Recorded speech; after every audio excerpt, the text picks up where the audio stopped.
Okay, welcome. Thank you very much for clicking on. Today we're going to have a bit of a mixture. We're going to have a vlog, we're going to have a haul film, we're going to have a little chat, and I just hope it's interesting and you enjoy. I'll share a few things I've bought, what I've paid for them, what I hope to get from them, and just have a general chit chat anyway. So, shall we get started? First of all, I'd like to apologise. I haven't posted in about 3-4 weeks. We have had some serious family issues and I've had to take some time out to support the children. So I would like to apologise for that, but I'm sure you understand family have to come first and we needed to support the children. So for that, I'm very sorry. Hopefully things are back to normal now and I'll be back listing regular again. I've already got a film in the works about toys. And hopefully I'll get that out over the next week or the next few days. And it's all about branching into toys. So I'm quite looking forward to that. I'll also be doing an article on the website and it'll become a series. I'm going to venture into toys and I'm going to share the journey with you. I know nothing about toys, but I'm seeing people making a fortune on toys and they're selling unbelievably fast. So I'm going to venture into toys and I'm going to learn toys and I'm going to video or I'm going to record the journey and share it with you, the mistakes I make, any successes I have, any tips, like any seriously expensive toys, things like that. They're all going to go into the series just on new toys or the new category. So that'll be interesting. So that's coming out. I'm in the middle of doing that. My YouTube channel, Antiques Arena, reached 17,000 subscribers this week. Honestly, I cannot thank you enough. There's been so much support. I've been on YouTube now for about 6 years. Been on it a lot longer than that, but I've been posting for about 6 years. So my channel hasn't grown as fast as some, but you know what? I am so grateful and so humbled and appreciative. 17,000 of you have subscribed and I've had millions of you watch the videos, so thank you very, very much. Honestly, I can't thank you enough, and I hope you've found that the videos have been useful, helpful, entertaining, and just worth your time. So here's to the next 17,000, but for those of you who've supported me all the way through, and I know some of you have been with me since I've had a few hundred subscribers, thank you very much. And to all the new people, there's 1,000 videos on the YouTube channel for you to enjoy. There's loads of educational tutorial videos. My haul videos, I share tips. I just hope you find the channel helpful. So, society is moving another step closer towards being cashless. I've been saying it for quite a while, we're heading cashless, digital currency, and that is going to be a nightmare for car boot sales, resellers in general. It's only a matter of time before they get away with cash totally, and then car boot sales are going to be a thing of the past. What do I mean? Well, my local post office. Well, let me back up a bit. I live in South Wales, in the valleys, and almost every village has shut all the banks down. You can't find a bank in any of the villages around you now. You have to go to a town or a city to find a bank. So the closest bank for me is like a 15, 20 mile journey for me to go to a bank. Then if you go to a bank, they're all automated now. They're also limited on how much you can bank or withdraw. Absolute nightmare. But the post office over the recent years have taken over the bank's position. So you could go to the post office, you could pay in, you can take out. The post office now are putting up signs. My local post office no longer accepts Scottish or Irish currency. There's a sign up saying no more Scottish money. I'm sure he said Scottish and Irish, but no more Scottish money. So you can no longer bank that. Here you'd have to go to a main bank. There are also limits. They're limiting on how much you can put in, how much you can withdraw. They're limiting on how much change you can bank. My local post office, a few £100 is about your limit these days. And then on top of that, I've told you in the past about how I go around car boot sales and I'd buy boxes of coins and things, and I'd look for £5 coins, 10, £20 coins rather, £50 coins. You can get them. A £20 coin, a £5 coin, you can, until now, you could bank them because they were always legal tender. Well, now even Barclays Bank are no longer considering £5 coins, etc., as legal currency or legal tender. They are now classing them as commemorative. Even though they stamped sterling on them, they should be classed as legal tender and you should be able to bank them. Barclays Bank in Merthyr Tydfil refused to take them off me, said we no longer accept them. They no longer accept £2 coins, the old £2 coins. The only coins they're accepting at the moment are the old £1 coins. Don't ask me why. So, whereas I always went round, I'd pick up old banknotes, old currency like old 50p's, old £2 coins, and I'd save them up. And at the end of the year, I'd probably bank £500 or £1,000 in old currency that people would just leave in boxes because they thought it was out currency, out of date, can't spend anymore. But you can't anymore. The banks are not taking it. Now, I don't know whether you could send it away to the Bank of England for negotiation, but you can no longer do it in your local branches and the post office no longer accept it. So that is a major step backwards. So, yeah, that's gutting. As you know, we're in the middle of middle of winter. We're in December now, 4 weeks to Christmas, or a little under. And there are no car boot sales left in the fields in Wales. However, I have started working in Resolving Market on a Saturday morning, and that is on the A465 heading towards Swansea from Aberdare, so around Gleneath or Neath area, somewhere up there.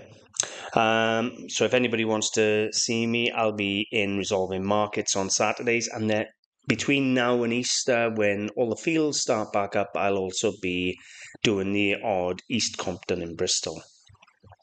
So there'll still be work, there'll still be buy-in, haul videos, and yeah, we hopefully still have some fun. There won't be as many haul videos through the winter, obviously, because I can't buy the stock as much. Now, what I will be doing is I'll show some of the stock, my hoard.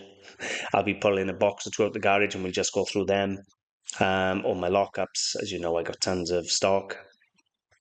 I won't be giving you purchase prices, but I'll just show you what I've got in the box to be listed.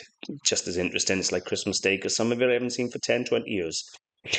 So that'll be a bit of fun. And I will also be doing lots of educational videos throughout the winter time to take up the time on the channel. So hopefully by Easter, when all the car boot sales start back up, we'll all have a little bit of extra knowledge or a few new skills, myself included, especially if I'm learning toys. So I think that's about it that I want to talk about on the blog, or the vlog rather, for a little bit. I'm going to share with you some of the things. Now, I done a video on my local charity shop probably a couple of months ago now. I'll give you an example. They were selling a dartboard that had been that heavily used that they'd hit the number 20 that much, it just looked like a hedgehog. So they had to turn the wire around so they had a new number 20. That's how heavily used the dartboard was. And this particular charity shop was asking £20 for a dartboard that I would have put in the bin or asked £1 for at the car boot sale. And probably been knocked down to 50p. Anyway, loads of people started complaining online at the pricing. And I'll give you some examples. It was like £80 on a piece of Lladro, £100 on a cupboard, £50 on a chair, that type of thing. They were the type of prices. Anyway, people started complaining online, and people were getting banned for complaining online at the pricing. And then more people were jumping on the bandwagon and going absolutely nuts. I'm not going to name the charity shop. Anyway, the charity shop acknowledged there was an issue, that they were overpricing their things for people, and they said they were going to relook at their pricing structure. And yeah, so I called in the charity shop this week. I haven't been there for ages, purely because I've had family issues I've had to deal with. But I called in there this week, and I had a few buys. First buy, cracking.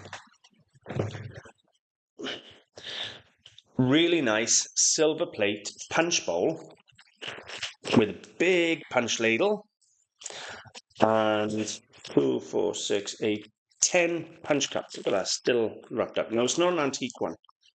However, it's been used. There is some wear on the inside. The copper isn't showing through, but there is some wear on the inside. But the outside is this lacquered silver, so you can't even clean it tidy. You got to strip the lacquer off tidy to give it a really good polish. So I decided I'm not going to do that. I paid a fiver for it. Now, it's probably 2 or 3 kilos of copper here, so I'd probably get 10 or 15 pounds just in scrap if I wanted to melt it. But we got the ladle, we got the punch bowl, we got the punch cups. I'm going to chuck £45 on this at Resolving Market on the weekend and take 40, and this is going to fly out on the Saturday. Paid a fiver, it's going to go for £40. Now, that's 8 times my money. That's not bad. Now, that is good pricing for the charity shop. But they could have been a bit dearer actually on this one, but it was nice to have a cheaper purchase from them than I've been having of late. Cracking thing.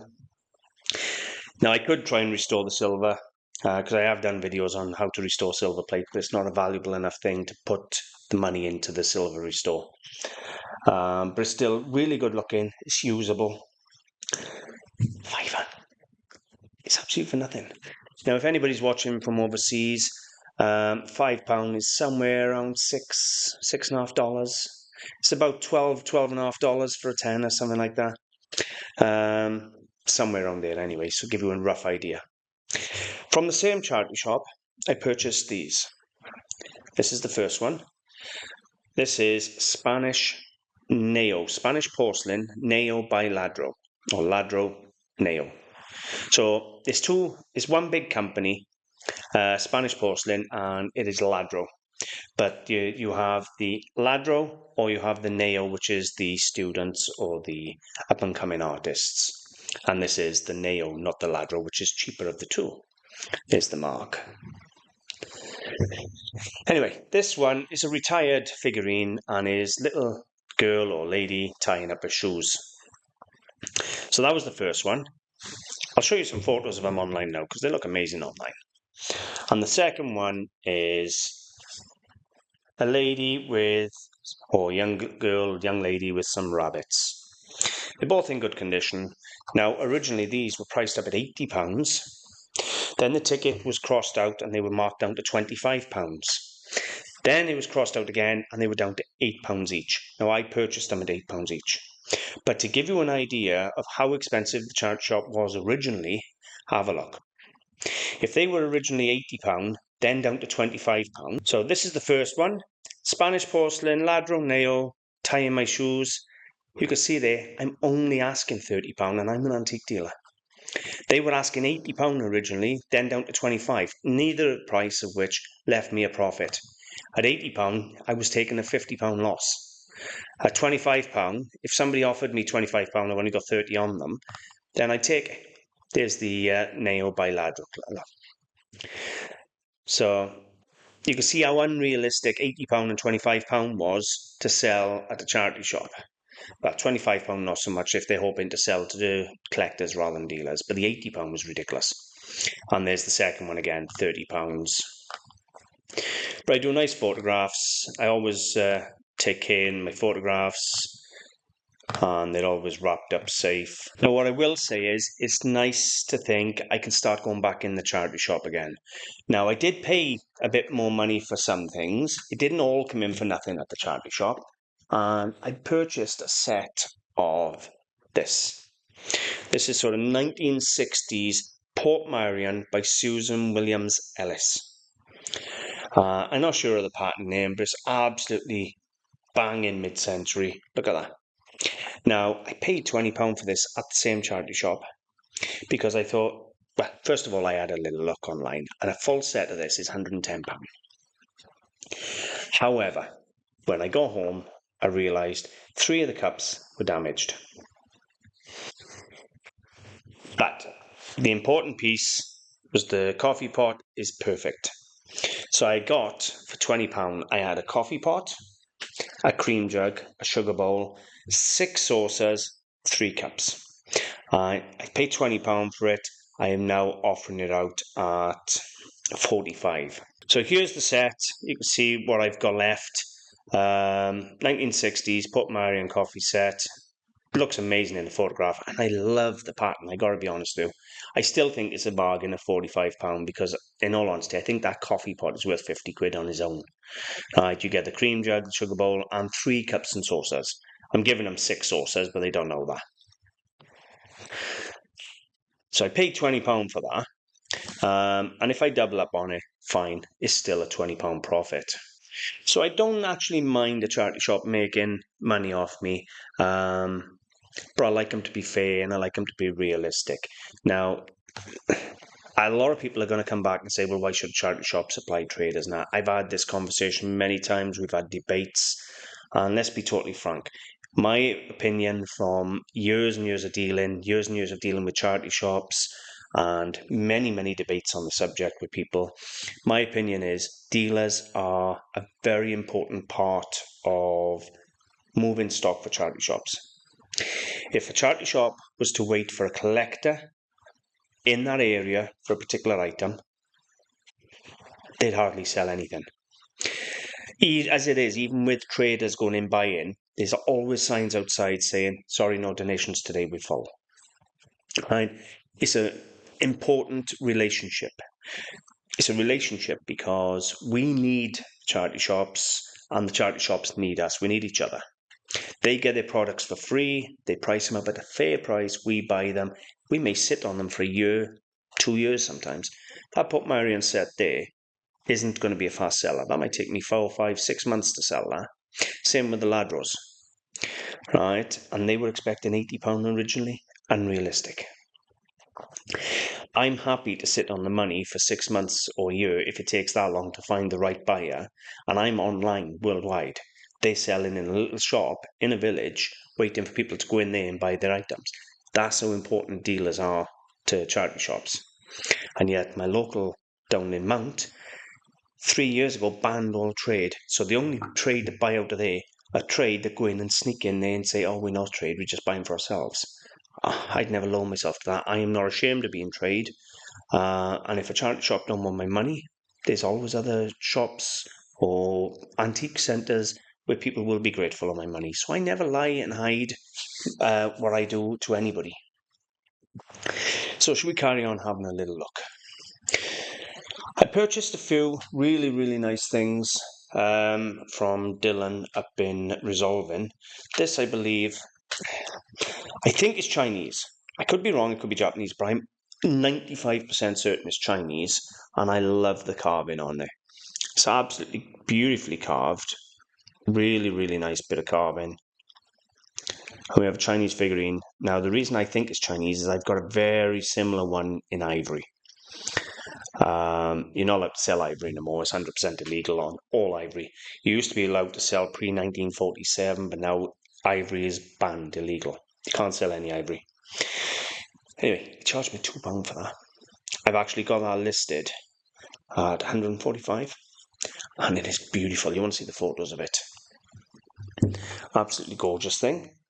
Then I purchased this off him, which is Indonesian.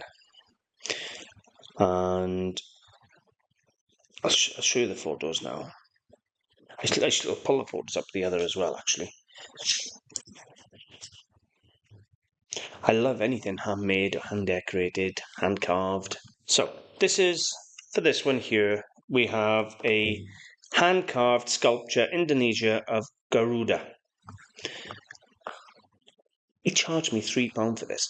Can you imagine having a single piece of wood, right, and trying to carve all this detail, right, and charging £3 for it? Now, I'm well aware it's probably a souvenir piece from somebody who's been on holidays or something like that, and I don't care. The amount of work that goes into this stuff is shocking. I haven't got a fortune on it. I think £35 I've got on it. So, yeah, nice thing. And here we have the original figurine I wanted to share with you. It's absolutely stunning. Love the carving on it.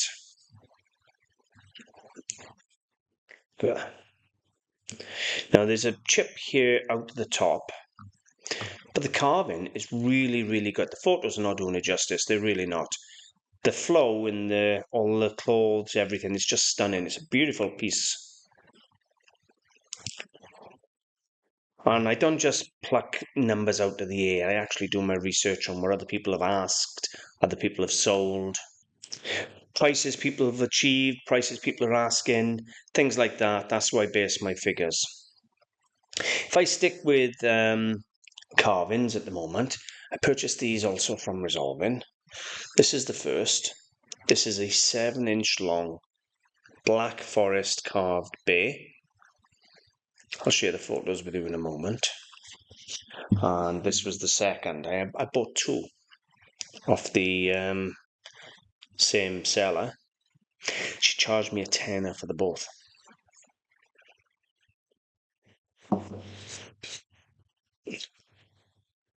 Absolutely gorgeous. Believe it or not, some people are asking £200 and £250 for a single 7-inch bay. So here's the first bay. Let's share with you the photographs so you can see the carving on it. It's absolutely gorgeous. Really nice thing. And I got 95 on that. And then the little one, which Sandra seems to think looks absolutely terrified from the photographs. I think it looks like he's smiling and laughing. I think I got 35 on this one. Really nice things. And I got £35 on that one and 95 on this one. Now, from the research I done, they date from about 1880 through to about 1920. And everybody seems to be attributing the Big Bay, certainly this one, to 1880. So I've done exactly the same. But it could be as late as 1920. But people are asking really, really good money for them. As I say, I love anything that's handmade, hand-painted, something somebody's taken a long time to learn a skill to make. And then we had this, which is a Chinese dragon carved out of wood, and it's inside the flaming pearl. Because one of the Chinese, I don't know if myth is the right word, is the dragon chasing the flaming pearl. And there you have the dragon inside the pearl. It's a good size, nicely carved. Again, would you want to carve that? And I think Dylan charged me £3 for this one. Now it's lost a tooth. He's lost one tooth. Don't care. Look at the work involved. Really decorative, beautiful thing. And I think it was £3 he charged me for that one. So Dylan's really a good dealer. He's always very fairly priced. And again, you can find him up in Resolving regularly, same as me. What else what we got next? Okay, next piece, again, came off Dylan. And we have, you can see he's a little out of shape on the rim. Only slightly out of shape, a tiny bit wonky. We have a really nice Scandinavian silver dish on 3 bun feet. Now it's stamped 830. Bear with me a second. So it is stamped 830 WJJV Pampas. Now I couldn't figure out if it's Norwegian or if it's Danish. It's definitely Scandinavian. Lovely dish. He charged me, Dylan again, charged me £15 for this. I should have the marks here for you to see. There you go. I should have flipped out actually. But you can see there 830S, WJJV, Pampas, and then a lion. So really nice dish. Good marking actually. But I will flip that image. You can see there how wonky the rim is in some spots. But he charged me £15. This dish is 42 grams. So on 830 is about 50p a gram, something like that. It's just £21 of scrap. And he only charged me 15. That's how good he is. So again, really, really appreciative for his generosity. Now Resolving is really hard to buy from, but you can get some nice things and very cheap. This is quite nice. We have mid-century again, 60s, 70s. This is Norwegian by Eie Pottery. Eie Pottery of Norway. Nice thing.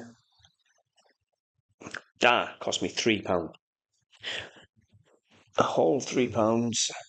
I looked it up, obviously. And here we are. So it's 1970s. Eie Ceramic Norway Art Pottery Vase. Excuse me. Number 927. Some people are asking £30 for this vase. As always, I go in cheap. I undercut people. £20 the price I've put on it. I paid £3. That's almost 7 times my money. There's nothing wrong with that, is it?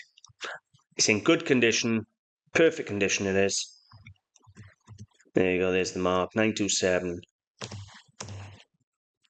That was the shape number and everything. So yeah, nice thing. Anything Norwegian, Danish, anything like that is a hot ticket. That won't take long to sell. I can assure you of that. Another thing that never takes long to sell is this. Airfix models.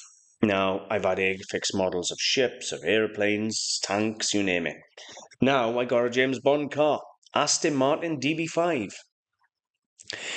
Now this box is sealed. That lid there, the box is actually sealed, so the kit inside is still complete. However, somebody has stolen the paintbrush or the 2 paintbrushes out of there. No doubt to work on a different kit. They probably left the brush go dry and nicked the brush out of here, but everything else is complete. The kit is complete, the paints are there, the glue is there, everything. Okay, so some people are asking £15 and £20 for this kit. Because it's missing the brushes, I've chucked it on for a tenner. It cost me £3. I got a tenner on it. Again, it's nothing wrong with that. It's not big money, but I like having these type of things. They bring the men to the site, and you never know where else they see a bit of military, things like that, a nice sword, something like that, and they may buy that. So they are worth having on there just as a little pull come to the site. It's like when I go to a boot sale, I like to have a nice pair of binoculars on the table. More often than not, I'll price them out the market so they never ever sell. But the amount of men that come to the table to look at them binoculars and always drag their wife with them or the children with them, and they'll see the toys on the floor or a bit of jewellery in the cabinet. It pays. Last piece I'm going to show you in today's video, of stock anyway, is this. Now, I can't give you a price because I have no idea how long I've owned it. I was up in the attic the other day and I opened a box and this comes out. I'll share the photos with you now in a minute. This is a white and yellow metal souvenir brooch or sweetheart brooch. And it's got gold colour letters dangling down that say Vimy. Here's the brooch. White, yellow, and yellow metal, because there's no hallmarks on there. There it says Vimy. Now that to me looks 9-carat gold, and I gotta be honest with you, the brooch looks silver. Really does.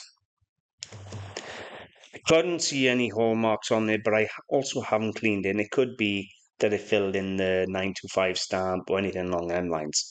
However, I've looked it up. The Battle of Vimy Ridge was a World War I battle that took place in April 1917 in northern France. The battle was a significant victory for the Canadians, but came at a very heavy cost. So, this is no doubt a souvenir brooch or sweetheart brooch celebrating or remembering the Battle of Vimy. It's 35mm wide, and I put £45 on it. But I think, as I said, I think these letters here are 9-carat gold, and I think the brooch is white metal or silver. But I found that in a box in the attic, so I don't even know how long I've owned it. I might have owned it 10, 15 years for all I know. Next to that was this. I'll share with you now, just a second. Was this, which is a beautiful 9-carat gold Opal band or ring. And that opal got some lovely fire running through it, really nice colours, set in 9 carat. And again, it was in the same box as the brooch. I have no idea how long I've owned them. It's got to be 5-10 years that I know of since I've been up near that area of the attic. So I've had them a long time. I love it when I'm rooting around and all of a sudden I go, oh, it's a nice bit of gold. I'd done that once in the garage and £2,000 turned up in a box that I'd hidden. Rainy day fund. So that was a nice surprise. But yeah, nice 9 carat opal ring and a World War One souvenir brooch. Sweetheart brooch. No idea what they cost. But I put the opal ring up for 95 and I put the brooch up for 45. So that was a £140 win just for going in the attic. What do you think of that? So what can I say? I have got plenty of other interesting pieces, but I'm not going to share it all with you today. I had a nice calendar and things like that. If you have a look at the website, you'll see I haven't been listing either for the last month. Not only have I not been doing videos, I've not been doing any blog posts, and I've not been doing any listings, or very, very few. I'm hoping to be back busy now. So over the next 3-4 months, I'm hoping to get multiple videos out, multiple blog posts out, multiple listings on the website. I was doing about 150, 200 a week, so I'm hoping to get back to that level. And what I'll do, as I said, I'll start filming some of the boxes as I pull them out the lockup or the garage, and we'll have a dig through them as Christmas before I list the stock. I'll also get some sold videos done and some tutorials. So yeah, loads happening over the Christmas period. Biggest thing is it's nice to be back filming. It's nice to be back working, and reaching 17,000 subscribers this week was really, really something. It meant a lot. So for everybody who supported me, everybody who still supports me, everybody who watches the videos, thank you. And if you share the videos, I love you. Anyway, one video that will be up and coming will be with Kieran, Tesan Antiques. He's on YouTube now, started a YouTube channel and his own website, and I decided that we're going to have a chit chat. It's probably going to be after Christmas now because of everything that's gone on with the family, but we're going to have a chat after Christmas and we're going to talk about his unique selling perspective, or his unique selling point, which is he's brand new to a website. So we're going to talk about how he's finding the transition from eBay to his own website. Is it working for him? Is he earning money? How much if it cost him? Because it's right for me to talk about my website, but my website is massive. You know, there's 6,000 pieces of stock on there. There's blog posts. It's huge. I got a huge website. But when I say to people, the website's the way to go, they go, yeah, sorry for you to say that. You're so far in front. Well, Kieran is now where you all are. Search him on YouTube, search him on his website, and follow his journey. And he's going to document what it's like starting. He's only been doing antiques for a year or two. He's now going full time, and he's going to document it all so you can actually follow a journey of somebody who's actually doing it now. So it's all right to say, you know, you done it a few years ago. It weren't as hard a few years ago. He's doing it now, so you'll get to follow it. But he's going to come on the channel. We're going to have a chat. Maybe half hour, maybe hour. You never know. Be a bit of fun. Maybe you can ask some questions. We'll have a chit chat together first of all. I'll ask him all type of questions I want the answers for my viewers, and then maybe you can ask him some questions. But that's something I was planning to do before Christmas, but it'll probably be in January now. But yeah, check it out. He's got a really good eye on interesting pieces, and he's got some stunning antiques already, and I think he is definitely one to watch. He's coming up really, really good with some really quirky pieces. So it'd be interesting to follow him myself, to be honest with you, and see how he goes. But already I've seen some beautiful stuff on his website. I've bought some lovely pieces off him and his showroom in Cardiff. So that's definitely coming up ASAP for you. And as I say, go and follow him and He'll give you an example of what he's going through now is what you'll have to go through if you want to go down the same line. Anyway, I hope you've enjoyed the video. It's really nice to be back.